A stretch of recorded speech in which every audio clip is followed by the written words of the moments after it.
शरणागतम कृष्ण स्वागतम कृष्ण शरणागतम कृष्ण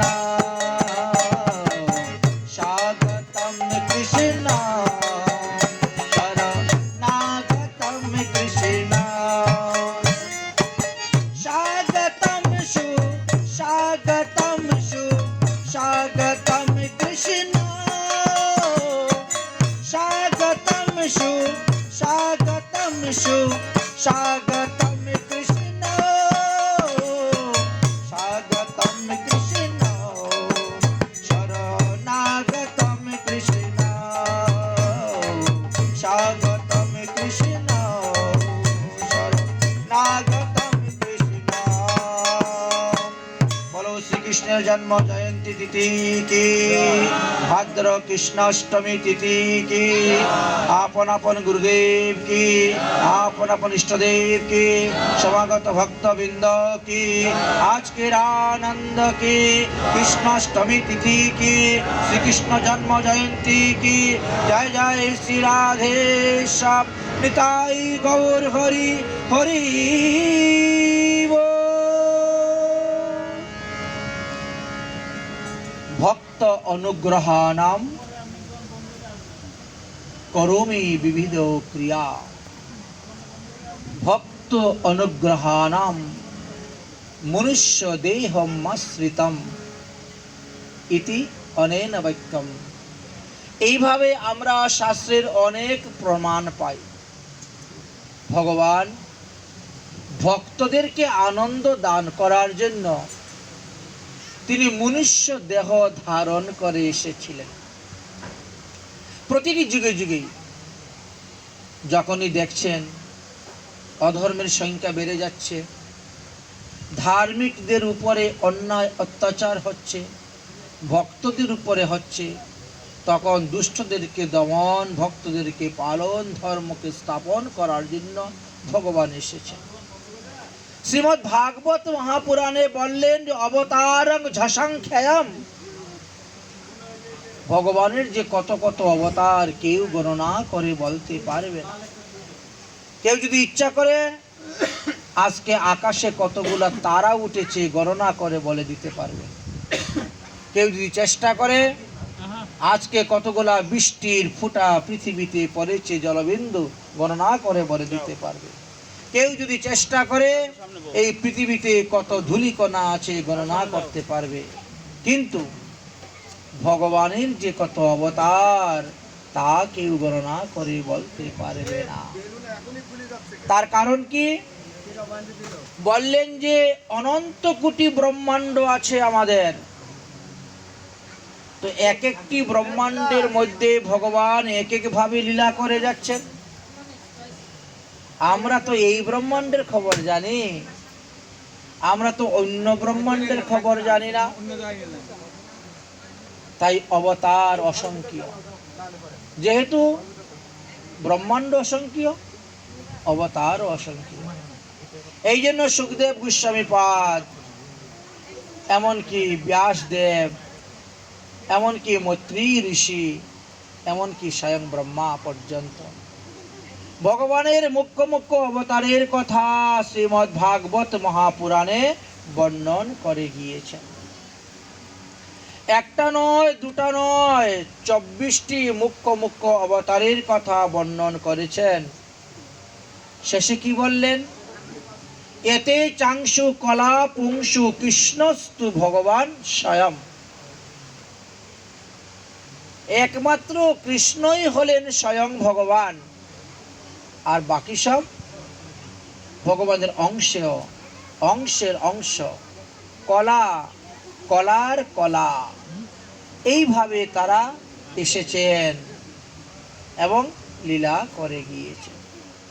কৃষ্ণ শুধু ভগবান নয়, কৃষ্ণ স্বয়ং ভগবান।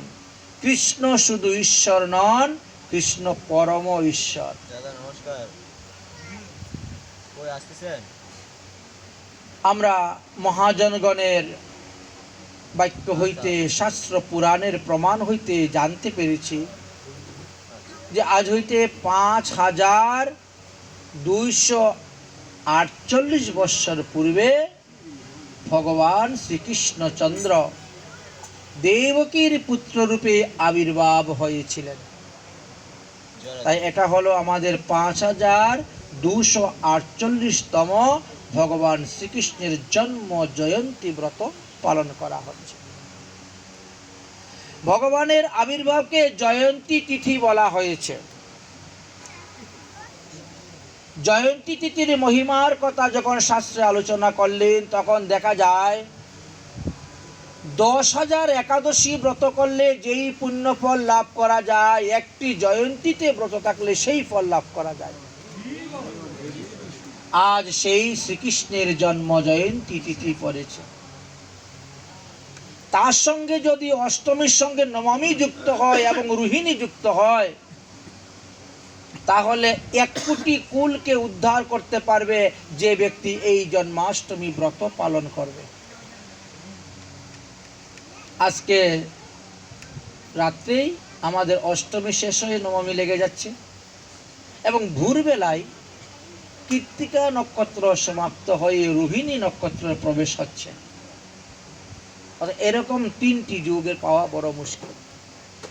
আরো বিশেষ মাহাত্ম্য হলো যদি এটা সোমবার অথবা বুধবার হতো, তাহলে তার আরো বিশেষ ফল ছিল। যাই হোক, এই বছর আমাদের শুক্রবার পড়েছে।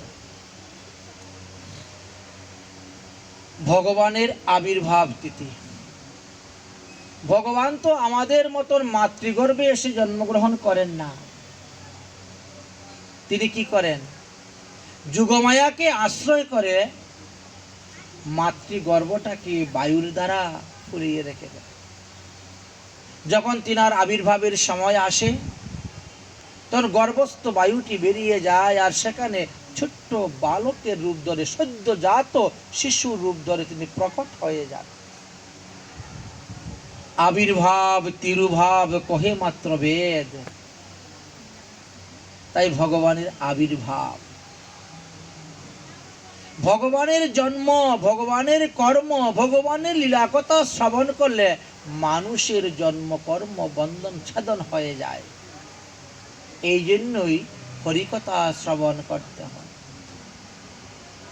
তাহলে কৃষ্ণস্তু ভগবান স্বয়ং। কৃষ্ণ হলেন স্বয়ং ভগবান। এখন প্রশ্ন হলো, ভগবান কাকে বলে? আমাদের কলিযুগে তো ভগবানের অভাব নেই, কত কত নাম বলবো, কিন্তু শাস্ত্র প্রমাণ হিসাবে দেখলে, বিচার করলে পরে দেখবেন যে তিনার মধ্যে ভগবত তত্ত্ব আছে কি না। ভগবান যদি সন্ধি আলাদা করেন, ভগ যুক্ত বান। ভগ শব্দের অর্থ হলো 6টি ঐশ্বর্য। 6টি ঐশ্বর্য যার মধ্যে আছে ভগবান, তিনি হলেন ভগবান। সরৈশ্বর্য পূর্ণ কৃষ্ণ স্বয়ং ভগবান। ব্রহ্মাণ্ডে সৎ বস্তু নাহি তাহারি সমান। এই 6টি ঐশ্বর্য একমাত্র শ্রীকৃষ্ণের মধ্যেই ছিল, আর কারো মধ্যেই ছিল না। আমরা ভগবানের যত যত অবতার দেখতে পেয়েছি, সমস্ত অবতার গুলাকে বিচার করলে পরে দেখা গেল এই সিদ্ধান্ত আসে। এখন প্রশ্ন হলো যে 6টি ঐশ্বর্য বলতে আমরা কি বুঝব? কাকে বলে এই 6টি ঐশ্বর্য? যে কৃষ্ণের মধ্যেই শুধু এই 6টি ঐশ্বর্য আছে, আর কারো মধ্যে নেই, তাহলে তারা কি?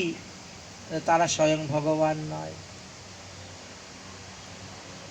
ঐশ্বর্যস্য সমগ্রস্য বীর্যস্য যশস্য শ্রেয় জ্ঞান বৈরাগ্যয়ুশ্চাপি শরণাং ভগ ইতি অঙ্গনা। 6টি অঙ্গের কথা তো বললেন। এই 6টি অঙ্গকে ভগ শব্দের দ্বারা ব্যাখ্যা করেছেন। 6টি ঐশ্বর্য যার মধ্যে আছে তিনি হলেন ভগবান। ঐশ্বর্যস্য সমগ্রস্য, সমগ্র ঐশ্বর্য অর্থাৎ সর্ববশীকরণের শক্তি যার মধ্যে আছে, সবাইকে তিনি বশ করতে পারেন, সর্ববশীকরণ শক্তি আছে। সমগ্র বীর্যা অর্থাৎ মণি মন্ত্রাদি ঔষধের ন্যায় অচিন্ত শক্তি। ভগবানের চিন্তা করা মাত্রই সেই কার্য সিদ্ধি হয়ে যায়, চিন্তা করা মাত্রই। সমগ্র যশ অর্থাৎ সদ্গুণের খ্যাতি, যত প্রকার সদ্গুণ আছে সব ভগবানের থেকে বসে। সমগ্র শ্রী অর্থাৎ সর্বপ্রকার সম্পদ তিনি তার ভক্তকে দান করতে পারেন। অন্য কারো কাছে গিয়ে হাত পাততে হবে না, ভিক্ষা চাইতে হবে না।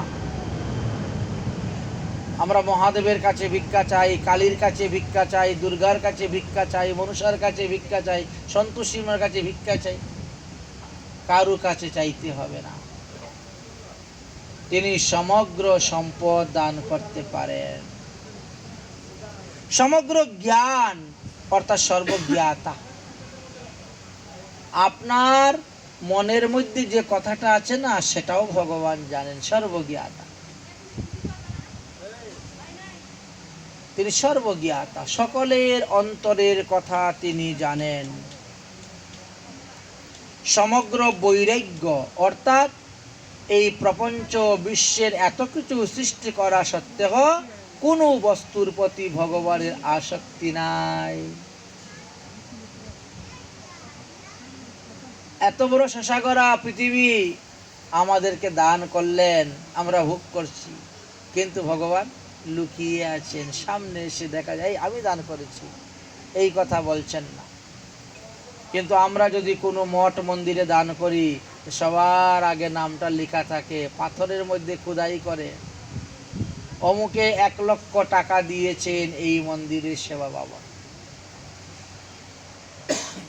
এই জন্য বলছেন সমগ্র বৈরাগ্য, এই প্রপঞ্চ বস্তুতে তিনি অনাসক্ত, কোনো আসক্তি নাই। এই 6 প্রকার ভগ যার মধ্যে আছে তাকে বলা হয়েছে ভগবান। আর ভাগবত মধ্যস্থ পুরাণ, ভাগবত বললেন কৃষ্ণস্তু ভগবান স্বয়ং, কৃষ্ণ হলেন স্বয়ং ভগবান। ভগবানের যত অবতার আছে সমস্ত অবতারকে 6 ভাগে ভাগ করা হয়েছে। অবতার হয় কৃষ্ণের সর্ববিধ প্রকার। পুরুষ অবতার এক, লীলা অবতার আর,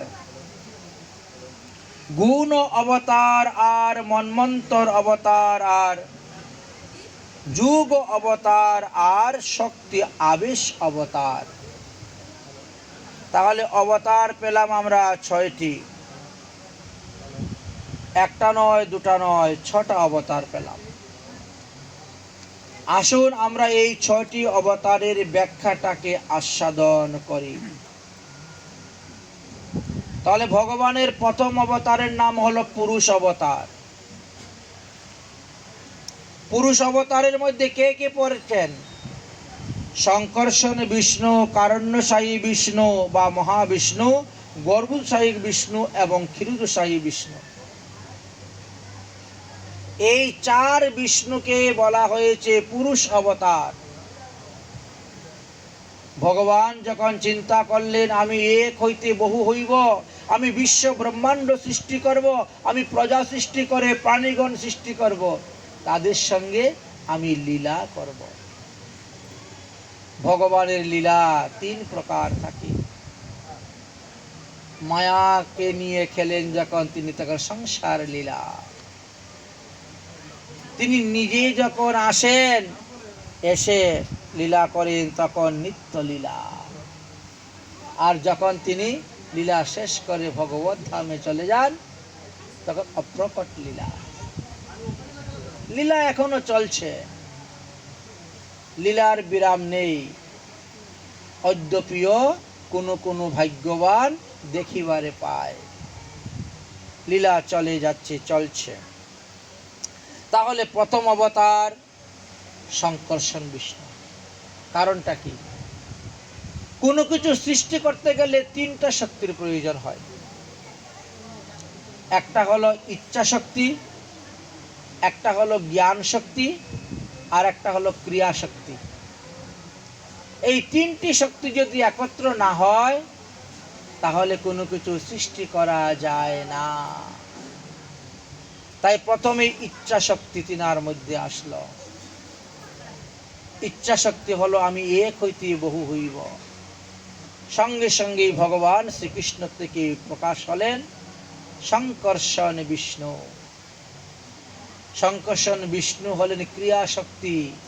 তিনি কাজ শুরু করলেন, বৈকুণ্ঠ ধাম নির্মাণ করলেন। যাই হোক, তারপরে শঙ্কর্ষণ বিষ্ণু থেকে আসলেন কারণ্যশায়ী বিষ্ণু, যিনি কারণ্যার্ণব জলেতে পড়লেন। তিনার এক একটা লোমকূপের মধ্যে এক একটা ব্রহ্মাণ্ড সৃষ্টি হলো, যাকে মহাবিষ্ণু বলা হয়। তারপরে গর্ভশায়ী বিষ্ণু সৃষ্টি হয়ে ব্রহ্মাণ্ডের ভিতরে প্রবেশ করলেন। তিনি যখন ব্রহ্মাণ্ডের ভিতরে শয়ন করলেন তখন তিনার নাভি হইতে পদ্মফুল প্রকাশ হলো, সেখানে ব্রহ্মার সৃষ্টি হলেন। তাই প্রথম যে চার বিষ্ণু অবতার তাকে বলা হয়েছে পুরুষ অবতার। এবার লীলা অবতারের কথা যদি আমরা আলোচনা করি,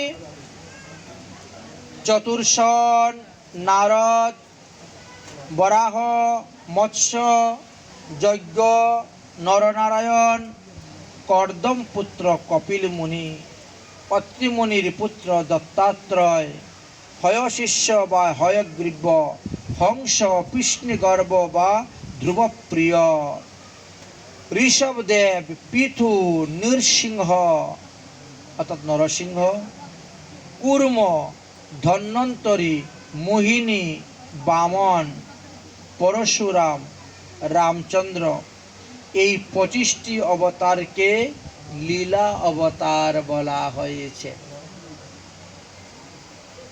এরা পৃথিবীতে লীলা করার জন্য এসেছেন, ভক্তদেরকে আনন্দ দান করার জন্য বিবিধ ক্রিয়া করে গিয়েছেন, বিভিন্ন লীলা করে গিয়েছেন। এই 25টি অবতারের মধ্যে হংস এবং মোহিনী এই দুইটি অবতার অস্থায়ী, এবং কপিল, দত্তাত্রয়, ঋষভ, ধন্বন্তরী, ব্যাস এই 5টি অবতার স্থায়ী, কারণ এরা এখনো আছেন। ব্যাসদেব এখনো জীবিত আছেন, ঋষভদেব, ধন্বন্তরী, দত্তাত্রয়, কপিল মুনি তারা এখনো আছেন। তাই এদের অবতারকে স্থায়ী অবতার বলা হয়েছে। আর এই যে আমরা বললাম যে কূর্ম অবতার, মৎস্য অবতার, নারায়ণ, বরাহ, হয়গ্রীব, কৃষ্ণগর্ভ, বলরাম, এই 7টি অবতারকে বৈভব অবস্থার অবতার বলা হয়েছে। দুই প্রকার অবতারের ব্যাখ্যা আমাদের আলোচনা হলো। এক হলো পুরুষ অবতারের কথা, দ্বিতীয়ত লীলা অবতারের কথা হলো। এইবার আসুন গুণ অবতারের কথা। গুণ অবতারের কথা যদি আলোচনা করা যায় তাহলে ব্রহ্মা, বিষ্ণু, মহেশ্বর, সত, রজ, তম এই 3 গুণে তারা অবতীর্ণ হয়েছেন। 3 গুণের রস আস্বাদন করতেছেন, ভক্তদেরকেও করাচ্ছেন। শতগুণে বিষ্ণু, রজগুণে ব্রহ্মা, তমগুণে মহাদেব। এই জন্য এই 3 অবতারকে ভগবানের গুণ অবতার বলা হয়েছে। একই কৃষ্ণ লীলা করার জন্য তিনটি রূপ ধারণ করেছেন। কৃষ্ণই বিষ্ণু, কৃষ্ণই মহাদেব, কৃষ্ণই ব্রহ্মা। কথাটা যদি উল্টিয়ে নেন, ব্রহ্মাই কৃষ্ণ, মহাদেবী কৃষ্ণ, বলছেন না, তা হবে না। কেন হবে না? এই দিক থেকে যখন বললেন তখন বলছেন কৃষ্ণই বিষ্ণু, কৃষ্ণই ব্রহ্মা, কৃষ্ণই মহাদেব। আর যখন কথাটাকে উল্টালেন, বিষ্ণুই কৃষ্ণ, মহাদেবী কৃষ্ণ, ব্রহ্মাই কৃষ্ণ, বলছেন না, হবে না। কেন হবে না? বললেন দুধ যদি একবার বিকারপ্রাপ্ত হয়ে দই হয়ে যায় তো সেটা আর পুনরায় দুধে রূপান্তরিত হয় না। তো সেখানে তো বিকারপ্রাপ্ত হয়ে গেছে অলম যুগে। দুধ টক ফেললে অলম যুগে দই হয়ে যায়। সেটা যেমন দুধেতে রূপান্তরিত হয় না, ঠিক তেমনি ভাবে তারাও আবার পুনরায় ভগবত তত্ত্বে ফিরে আসেন। না হলে তাদের চরণে তুলসী পাতা দেওয়া হতো। একমাত্র বিষ্ণুর চরণেই তুলসী পাতা দেওয়া যায়, অন্য কারো চরণে নয়। কারণটা কি? এইখানেই হলো সেই কারণ। তাহলে ভগবানের 6 প্রকার অবতারের মধ্যে 3 প্রকার অবতার আমাদের আস্বাদন হয়ে গেল। পুরুষ অবতার, লীলা অবতার, গুণ অবতার। এবার আমরা আসবো মন্বন্তর অবতার। বর্তমানে আমাদের 7ম মন্বন্তর চলতেছে। ব্রহ্মার একদিনে 14 মন্বন্তর হয়, আবার এক রাত্রেও 14 মন্বন্তর। তো ব্রহ্মার এক দিবসে 14 মন্বন্তর হয়ে থাকে। 71 চতুর্যুগে 1 মন্বন্তর হয়ে থাকে। 6টি মন্বন্তর গত হয়েছে, 7ম মন্বন্তরে পড়েছি আমরা। প্রথম মন্বন্তরে ভগবান যজ্ঞরূপে আবির্ভাব হয়েছিলেন। দ্বিতীয় মন্বন্তরে বিভুরূপে আবির্ভাব হয়েছেন। তৃতীয় মন্বন্তরে সত্যসেন রূপে আবির্ভাব হয়েছেন। চতুর্থ মন্বন্তরে হরি রূপে আবির্ভাব হয়েছেন। পঞ্চম মন্বন্তরে বৈকুণ্ঠ রূপে আবির্ভাব হয়েছেন। ষষ্ঠ মন্বন্তরে অজিত রূপে আবির্ভাব হয়েছেন। আর 7ম মন্বন্তর যখন চলতেছে, এটাতে বামন রূপে আবির্ভাব হয়েছেন। আমরা বামন দ্বাদশী ব্রত করি, সামনে আসতেছে। এই হলো 7 মন্বন্তরের কথা বর্তমান। আগামীতে কি কি রূপে অবতীর্ণ হইবেন সেই কথাও সুখদেব গোস্বামী বলে গিয়েছেন।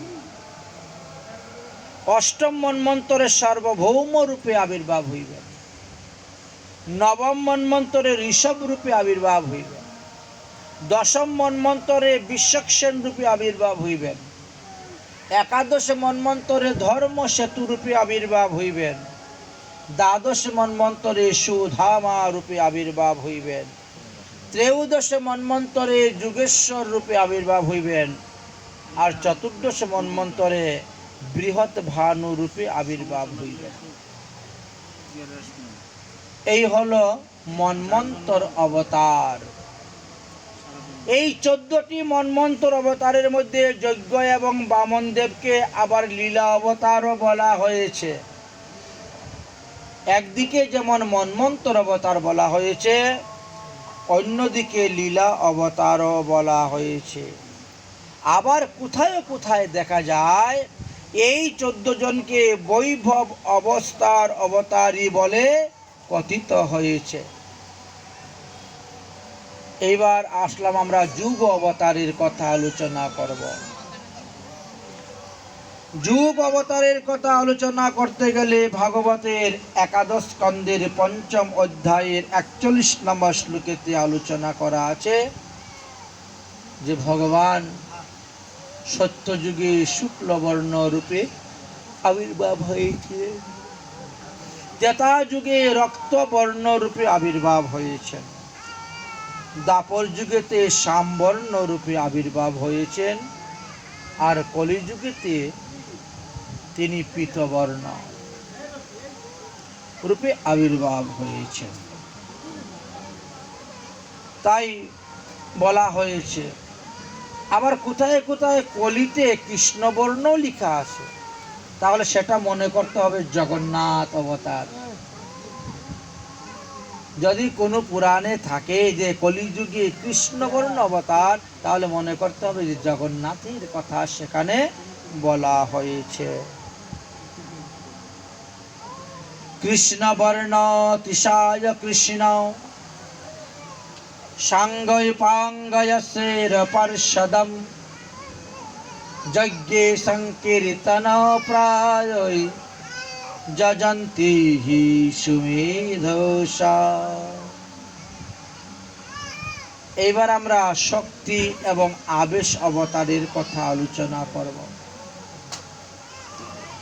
ভগবানের আবেশ অবতার হলেন কপিল মুনি এবং ঋষভদেব, আর বৈকুণ্ঠস্থ শেষনাগ হলেন সশক্তি অবতার, অনন্ত নাগ হলেন ভূভার শক্তি ধারণ অবতার, ব্রহ্মা হলেন সৃষ্টি অবতার, চতুষ্ষর হলেন জ্ঞান শক্তি অবতার, নারদমুনি হলেন ভক্তি শক্তি অবতার, পিতু হলেন পালন শক্তি অবতার, পরশুরাম হলেন দুষ্ট দমন শক্তি অবতার। এইগুলাকে ভগবানের শক্তি অবতার বলা হয়েছে, আবেশ অবতার বলা হয়েছে। এইভাবে ভগবানের অসংখ্য অবতারের কথা শাস্ত্রে বর্ণন করে গিয়েছেন।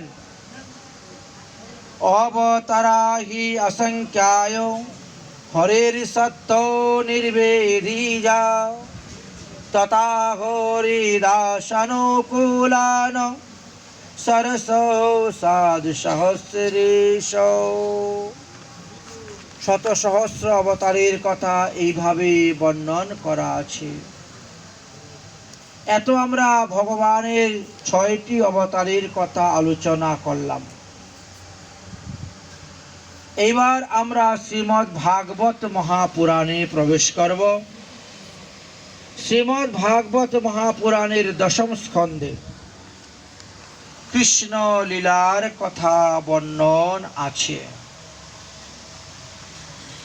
সেখানে বললেন অবতারুং যদুবংশং ভগবান ভূত ভাবনা। সর্বপ্রাণীর জীবন আধার স্বরূপ সর্ব আত্মা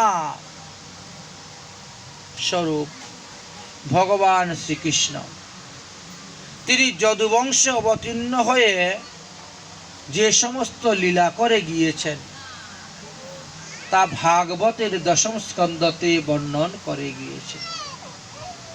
আজ ভগবানের সেই 5248তম আবির্ভাব তিথি। তাই ভাগবত শাস্ত্র অনুসারে আমরা ভগবানের লীলা কথা কিঞ্চিত আস্বাদন করব। ওম নমো ভগবতে বাসুদেবায়। শ্রীমদ্ভাগবতম মহাপুরাণম 10ম স্কন্ধ পূর্বার্ধৌ প্রথমোধ্যায়। রাজোবাচ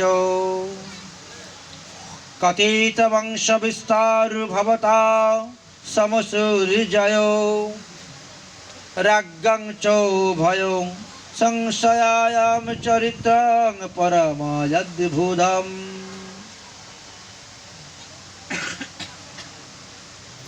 মহারাজ পরীক্ষিত আদরণীয় সুখদেবজিকে বলছেন, হে গুরু মহারাজ, আপনি যেভাবে ভগবান রামচন্দ্রের মহিমার কথা বর্ণন করেছেন, ঠিক তেমনি ভাবে ভগবান কৃষ্ণচন্দ্রের মহিমার কথা বিস্তারিতভাবে আমার নিকটে বর্ণন করুন। ভগবান কেন যদুবংশে অবতীর্ণ হয়েছিলেন? ভগবানের নামের শেষে কেন কৃষ্ণ, নামের শেষে কেন চন্দ্র যুক্ত হয়েছে? ভগবান যে যে অপূর্ব লীলা করে গিয়েছেন তৎসমুদয় আপনি কৃপা করে আমার নিকটে বর্ণন করুন। আমি ভগবানের লীলা কথা শ্রবণ করতে চাই। তৎসঙ্গে রোহিণী নন্দন বলরামের কথাও আমাকে বলবেন। দেবকীর গর্ভে যে 6টি পুত্র সন্তান উৎপন্ন হয়েছিল, সপ্তমে বলরাম, অষ্টমে শ্রীকৃষ্ণ আবির্ভাব, তৎসমুদয় বলবেন। সুখদেব বললেন, হে মহারাজ পরীক্ষিত, দেহং মনুষ্যমাশ্রিতম কতিবর্ষাণি বৃঞ্চভি যদু পুরিবা সমাবৎসাং পতিনাং কতৌ ভবতৌ প্রভু। ভগবান মৎস্যরূপ ধারণ করেন আর কূর্মরূপ ধারণ করেন, বরাহ, নৃসিংহ, যে কোনো রূপ ধারণ করে আসুন না কেন, ভগবান কিন্তু ভগবানই থাকেন। তার রূপের, গুণের, নামের, মহিমার কোনো ন্যূনতা হয় না, কম হয় না। যেভাবে একখণ্ড সুবর্ণ নিয়ে স্বর্ণকার যেমন অনেক কিছু তৈরি করে, হাতের আংটিও তৈরি করবে, গলার চেইনও, নাকের ফুল, কানের দুল, কত কিছু তৈরি করে দিচ্ছে। তো স্বর্ণ তো স্বর্ণই থেকে যায়। ঠিক তেমনি ভাবে ভগবান যে যে অবতার নিয়ে এসেছেন, সেই অবতারেতে তার মহিমার কোনো ন্যূনতা হয় না। তিনি মৎস্য, কূর্ম, বরাহ যে কোনো রূপ ধারণ করে আসেন না কেন, তিনি মনুষ্য দেহমাশ্রিতম, তিনি মানুষের মতন রূপ ধারণ করেও এসেছেন। নৈশিতি দুঃসহ খুনাতে ভক্তম দপবিবাধ্যতে। ভগবান কখন আসেন? বলেন, যখনই ধর্মের গ্লানি হয়, অধর্মের মাত্রা বেড়ে যায়, অসৎ লোকের মাত্রা বেড়ে যায়, তখন এদেরকে দমন করার জন্য আসে, ধর্মকে স্থাপন করার জন্য আসে, সাধুদেরকে রক্ষা করার জন্য আসে। বলে ওগুলা তো তিনার যে অংশ অবতার, অংশের অংশ অবতার, কলা অবতার, তারাই করতে পারে। তো সেখানে তো স্বয়ং ভগবান আসার প্রয়োজন নেই। আছে। কিভাবে আছে? ভগবান বলছেন যে ব্রহ্মার এক দিবসে আমি স্বয়ং অবতীর্ণ হই। ব্রহ্মার এক দিবসে 14 মন্বন্তর হয়, আর 14 মন্বন্তরের মধ্যে স্বয়ং ভগবান একবার আসেন। এটা নিয়ম, এটা বিধান। তার মধ্যে আরো একটি বিশেষ বিধান আছে, যেই দাপরে হয় কৃষ্ণ অবতার, তার পরের কলিতে গৌর চন্দ্রের বিহার। এটা বিশেষ নিয়ম। তাই এই সপ্তম মন্বন্তরে 27টি কলিযুগ গত হয়েছে, কোন কলিতে মহাপ্রভু আসেন নাই। এই 28তম কলিযুগেতে মহাপ্রভু এসেছে।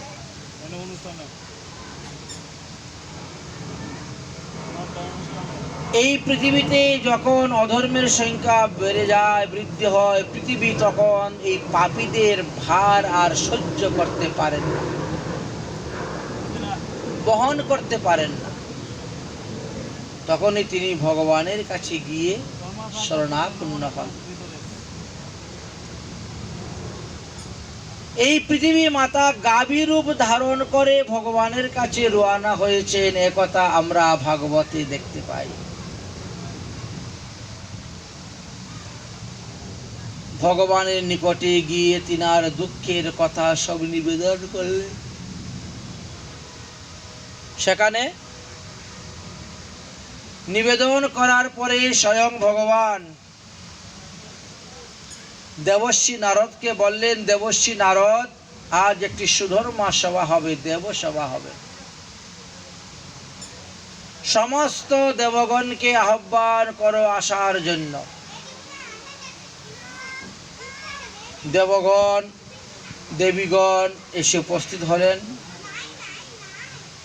ভগবান বললেন যে আমি পৃথিবীতে গিয়ে অবতীর্ণ হব লীলা করার জন্য, দুষ্টদেরকে দমন করে সাধুদেরকে রক্ষা করে ধর্ম স্থাপন করার জন্য। অর্থাৎ তোমরা কে কে আমার সঙ্গে যাবে লীলার সহায়তার জন্য? তখন সকলেই রাজি হয়ে যাচ্ছে। ভগবান নিজেই নির্ণয় করে দিয়েছেন, হ্যাঁ তুমি পৃথিবীতে গিয়ে এই রূপে অবতীর্ণ হও, তুমি পৃথিবীতে গিয়ে ওই রূপে অবতীর্ণ হও। আগে তোমরা অবতীর্ণ হবে, তারপরে আমি গিয়ে অবতীর্ণ হব। তাই শাস্ত্রেতে দেখতে পেলাম ভগবান পৃথিবীতে আসার আগে ভগবান তার নিত্য ধামকে পাঠিয়ে দেন। যেমন এই মথুরা মণ্ডল গোলক ধাম বৃন্দাবন, এই বৃন্দাবন ধাম আগে ভারতবর্ষের উত্তরপ্রদেশে ছিল না।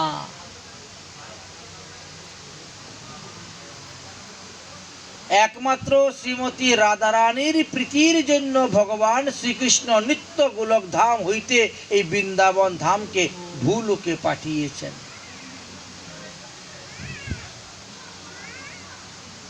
এটা রাধারানীর কৃপাতেই আমরা পেয়েছি। শ্রীমতী রাধারানী গোবিন্দকে বলেছিলেন, হে গোবিন্দ, শ্রীরামের অভিশাপে যদি পৃথিবীতে গিয়ে মানবী হয়ে ভারতবর্ষে আমাকে জন্মগ্রহণ করতে হয়, তাহলে নিত্য গোলকধাম থেকে এই তিনটি বস্তু পাঠিয়ে দিন। গিরিরাজ গোবর্ধন, যমুনা নদী আর বৃন্দাবন ধাম। যত্র বৃন্দাবনং নাস্তি যত্র ন যমুনা নদী যত্র গোবর্ধন নাস্তি তত্র মেন মনঃসুখম। আমি বিন্দু মাত্র সুখ পাবো না, আর আপনাকে হারিয়ে আমি 100 বছর কি করে থাকব? তাই এই সমস্ত দ্রব্যগুলাকে সবার আগে পাঠিয়ে দিন। তাই তো ভগবান ধামগুলাকে পাঠিয়েছেন। ধাম আমাদের ভারতবর্ষে যতগুলা তীর্থস্থান আছে, ধাম আছে, তার মধ্যে 60টি তীর্থকে শ্রেষ্ঠ তীর্থ করেছেন। অর্থাৎ সেখানে মল্লী মুক্তি। 60টি তীর্থ: অযোধ্যা, মথুরা, মায়া, কাশী, কাঞ্চি, অবন্তিকা, পুরী, দ্বারা, বধিশ্চৈব সপ্তব্য মোক্ষদায়িনী। এই 60টি মানুষকে ভক্তি দান করেন এবং মুক্তি দান করে থাকেন।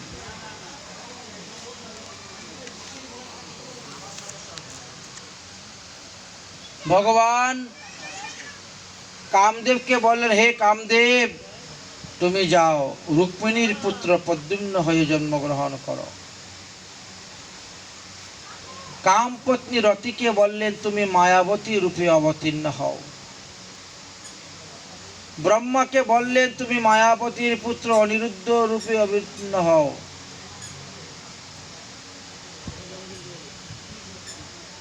আর ভগবতী দেবীকে বানাসুরের পত্নী উষা হয়ে জন্মগ্রহণ করতে বললেন।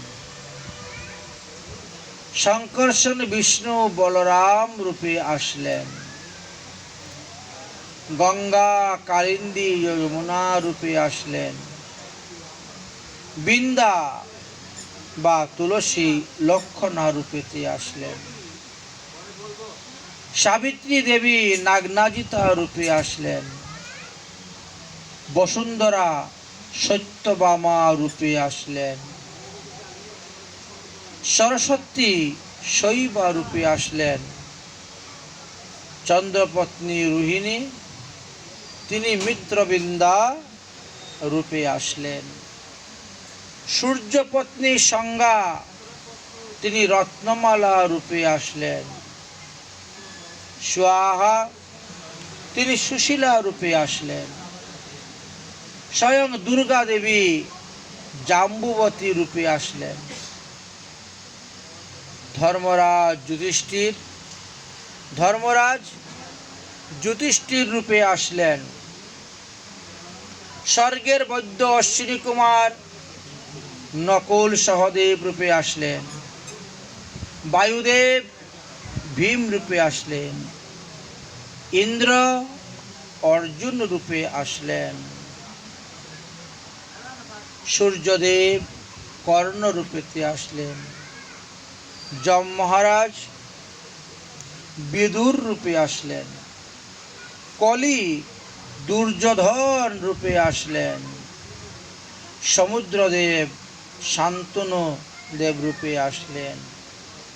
মহাদেব শিব অশ্বত্থমা রূপে আসলেন। অগ্নিদেব দ্রোণাচার্য রূপে আসলেন। চন্দ্রদেব অভিমন্যু রূপে আসলেন। এইভাবে এক একজন এসেছেন। নামক বসু ভীষ্মদেব রূপে আসলেন।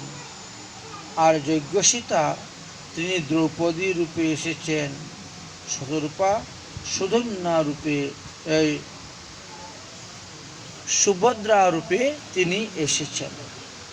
তো এইভাবে ভগবানের নিত্য গোলকধামের যে পরিকর পরিজনগণ ছিলেন তারা এসে উপস্থিত হলেন পৃথিবীতে। সাউ সংঘর্ষ হরে ভক্তি লভতে কার্তিকে নবৈ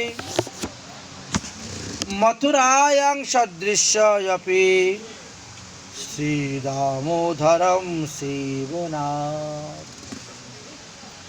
এই যে আমরা 7টি মুক্তিদায়িনী তীর্থের কথা আলোচনা করলাম,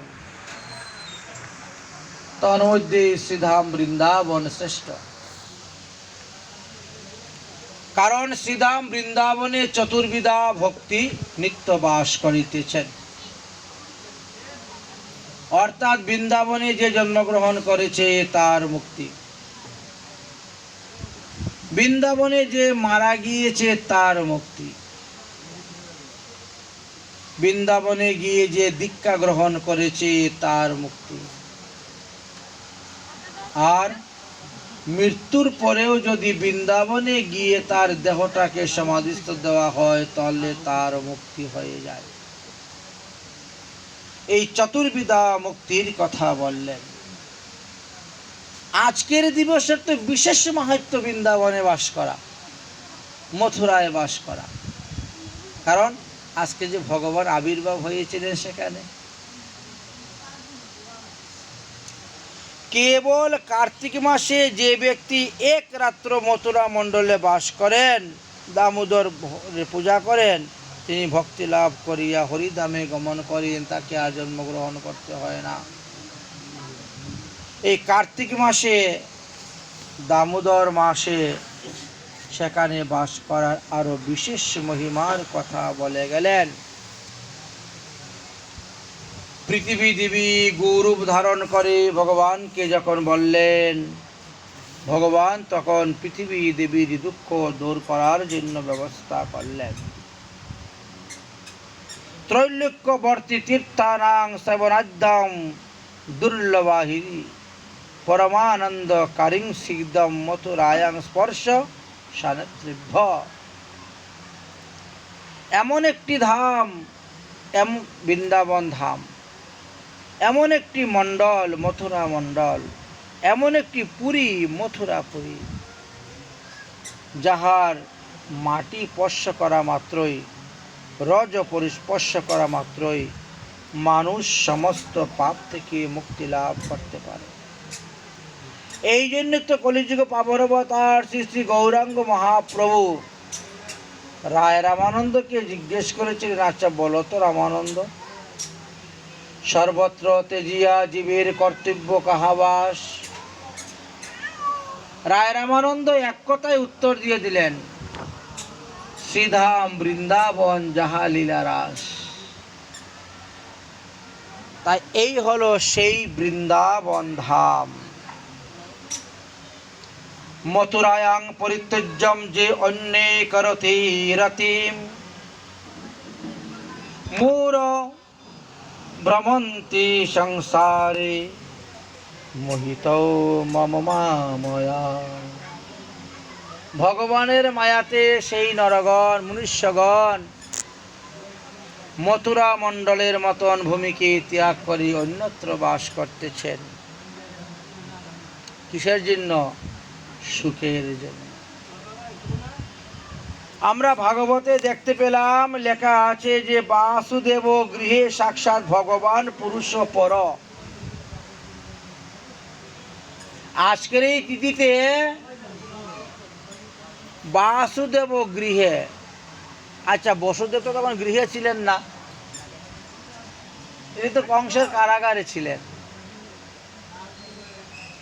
তো কারাগার রূপী গৃহেতে বাসুদেব গৃহে সাক্ষাৎ ভগবান পুরুষ পর জনিষ্যতে তৎপ্রিয়ার্থং সন্তবন্ত স্ত্রিয়।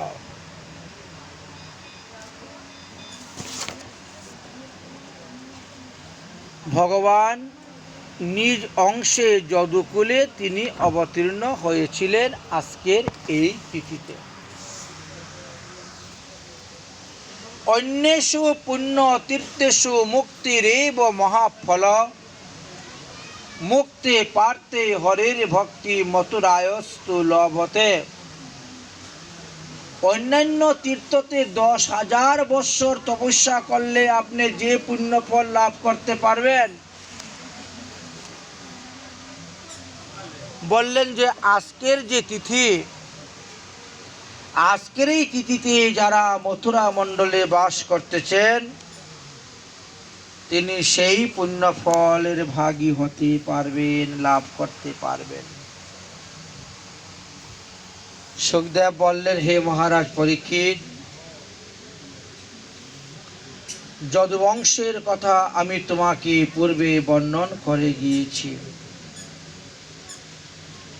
এখন আমি তোমাকে বসুদেবের কথা বলবো, সুরসেনের কথা বলবো, কারণ এই বংশেতে ভগবান অবতীর্ণ হয়েছে। কংস বড়ই দুরাত্মা ছিলেন। কংস নিজের ইচ্ছা করে তিনার জ্যাঠামশাইকে অকালে মেরেছিলেন যাতে তার বাবা রাজা হন, আর কংসের পিতা রাজা হলে কংস পরবর্তী সময়ে রাজগদ্দিতে বসতে পারবে। এই জন্য দেবমীর মৃত্যুর পরে উগ্রসেন রাজা হলেন, আর উগ্রসেনের কাছ থেকে ছলনা করে কংস রাজ্য নিলেন। এই দেবকী, এরকম কোনো বিধান নাই তো।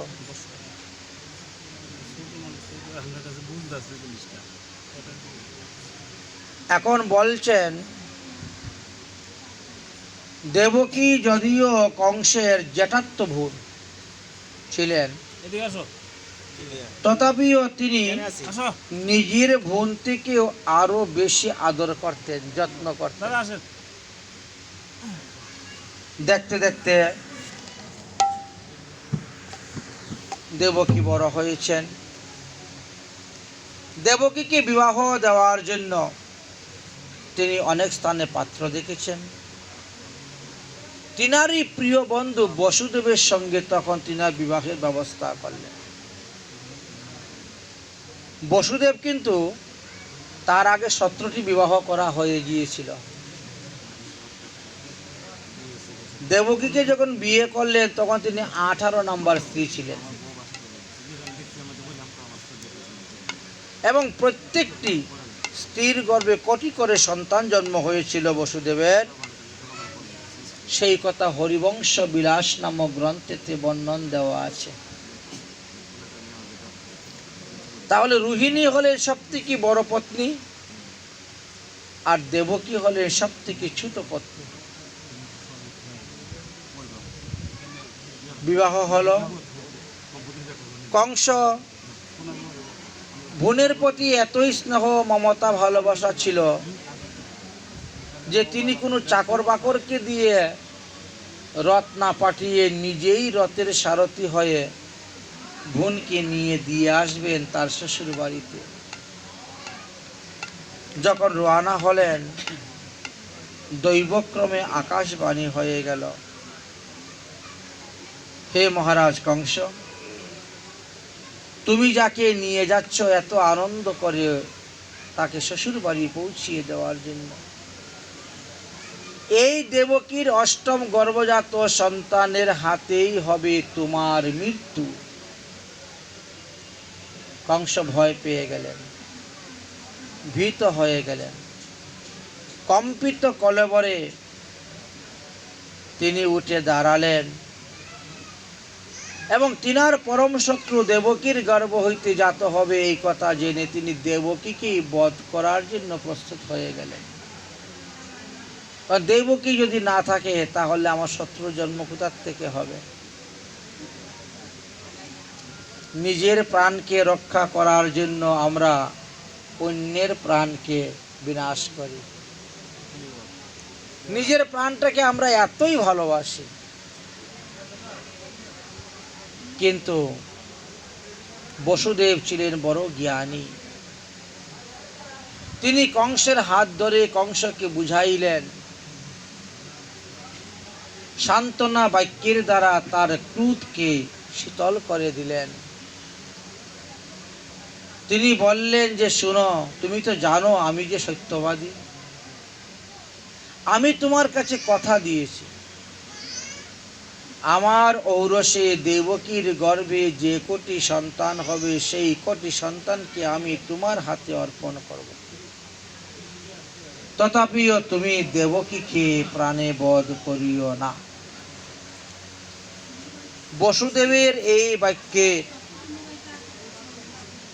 এই সত্য রক্ষার কারণে দেবকীকে তিনি ছেড়ে দিলেন। বসুদেব দেবকীকে নিয়ে গেলেন এবং প্রথমে একটি সন্তান জন্ম হলো, যার নাম ছিল কীর্তিমান।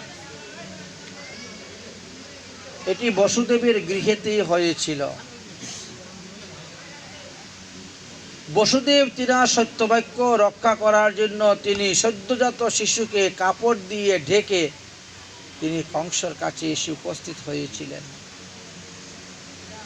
হে মহারাজ, দেবকীর প্রথম গর্ভজাত সন্তানকে এই নিন। কি নাম রেখেছ ওর? কীর্তিমান। বাহ, খুব সুন্দর নাম। তিনি মনে মনে চিন্তা করলেন যে দেবকীর অষ্টম সন্তান হইতে আমার মৃত্যুর আশঙ্কা,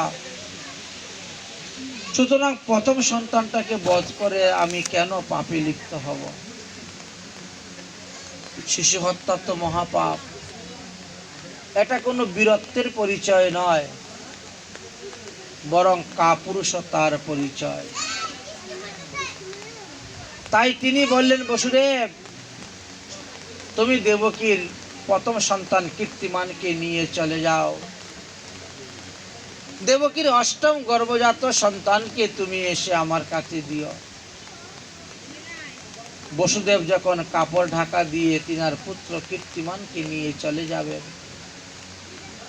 এমত সময়ে স্বর্গে থেকে সমস্ত দেবগণ চিন্তার মধ্যে পড়ে গেলেন, কংস যদি এরকম ভালো মানুষ হয়ে যায় তাহলে তো তার পাপের ঘোড়াটা পূর্ণ হবে না,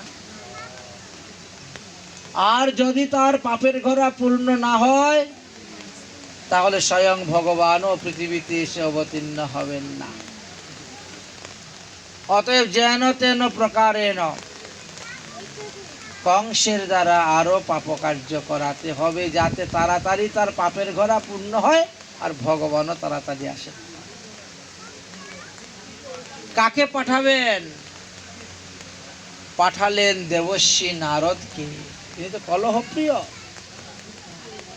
হে দেবর্ষি নারদ, তুমি তার একটা ব্যবস্থা করে আসো।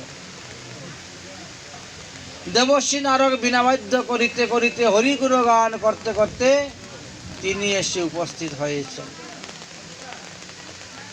কংস মহারাজ দেবর্ষি নারদের কণ্ঠস্বর শুনে উঠে দাঁড়ালেন, দণ্ডবত প্রণাম করলেন, কুশল বার্তাদি জিজ্ঞাসা করলেন।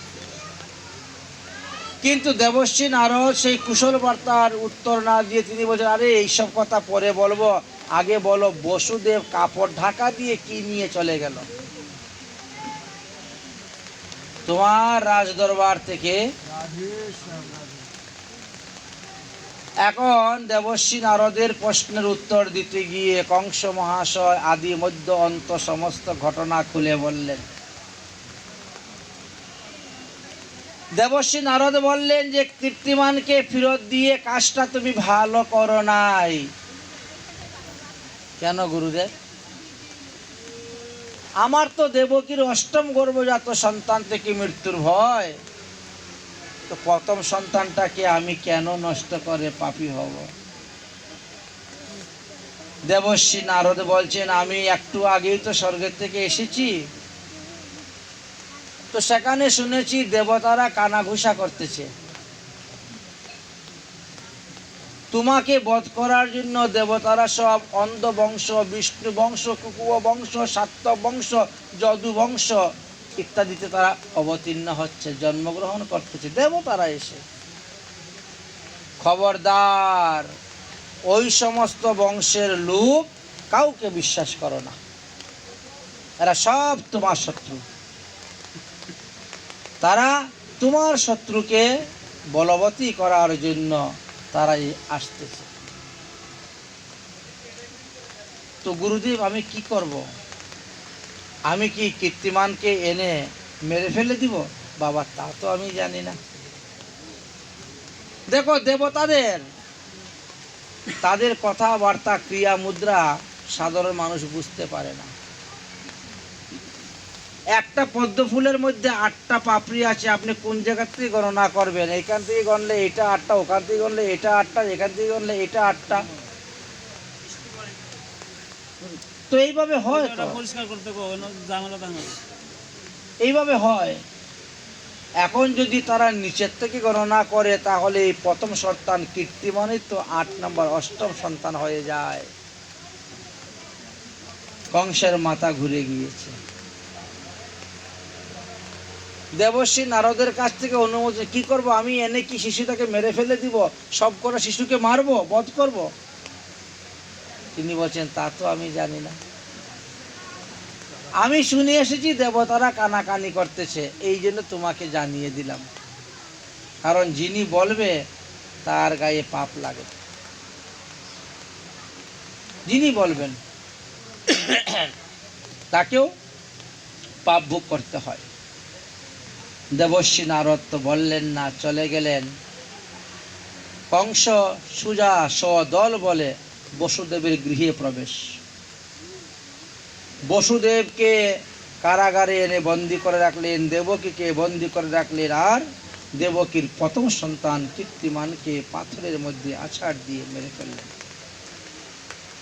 এইভাবে একে একে দেবকীর 6টি সন্তানকে বধ করেছেন। প্রথম সন্তানের নাম ছিল কীর্তিমান, দ্বিতীয় সন্তানের নাম উদ্গ্রীব, তৃতীয় সন্তানের নাম পরিশ্বর, চতুর্থ সন্তানের নাম পতঙ্গ, পঞ্চম সন্তানের নাম ক্ষুদ্রবিদ এবং ষষ্ঠ সন্তানের নাম ঘূর্ণি। এই 6টি সন্তানকে কংস বধ করেছে। সপ্তমে তো সংকর্ষণ অবতার ভগবান রাম, বলরাম আসছেন, গর্ব প্রকাশ পেয়েছে। ব্রহ্ম আসছেন, তারপরে পূর্ণ ব্রহ্ম আসবেন। ভগবান যুগমায়াকে আদেশ করলেন, ওগো যুগমায়া, এইবার তোমাকে যেতে হবে, গিয়ে তোমাকে কিছু কাজ করতে হবে। কি কাজ করতে হবে? না, দেবকীর গর্ভেতে যে সন্তানটি আছে তাকে আকর্ষণ করে নিয়ে রোহিণীর গর্ভে স্থাপন করতে হবে। তুমি যদি আমার এই কাজ করে দিতে পারো তাহলে পৃথিবীতে তোমাকে মানুষ পূজা করবে, সর্বলোকের লোক তোমার কাছে পূজা চাইবে, পূজা করবে, তুমি মনুষ্য জগতে পূজনীয় হবে। ধূপ দীপ নৈবেদ্য পূজার সামগ্রী দ্বারা লোক তোমার আরাধনা করবে।